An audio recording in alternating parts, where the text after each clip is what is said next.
Mga kapuso, pila ka manog pangisda kag mangunguma nagakinod naman sa paggamit sang gatong bangon sa padayon nga pagsaka sang presyo. Si John Sala nakatuto.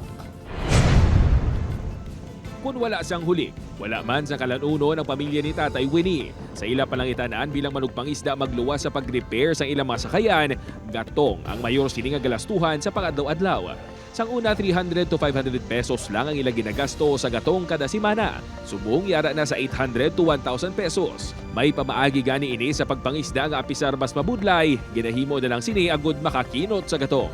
Imbis pa dasig, pinahinay na lang anay kati.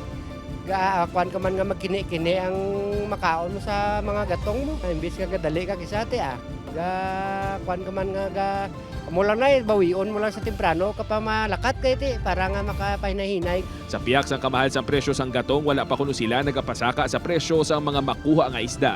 Apang kung magsigi-sigi pa kuno pagtimbuk sang presyo sang gatong, posible nga mapilitan man sila nga magpasaka sang presyo. Pati ang mga mangunguma apektado man sa pagsaka sang presyo sang gatong. Suno kay Manong Arnold, sang una ginapuno nila sang gatong ang rice harvester nga ila ginagamit apang subong. Nagakinot na sila.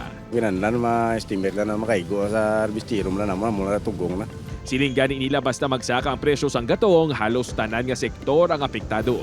Subong nga hindi mapaktan kung saan matapos ang gamo sa Middle East, suno sa isa ka ekonomista. Kinahanglan nga mangita na sa mas maayo nga solusyon ng gobyerno nga hindi tuman ka-apektado ang mga Pilipino kada may gamo sa Middle East. Tani matanawon man nila invest sila sa infrastructures that would allow us as well nga makapag-refine man sa ato nga fuel. Upuan kay Hansi Siato, John Sala.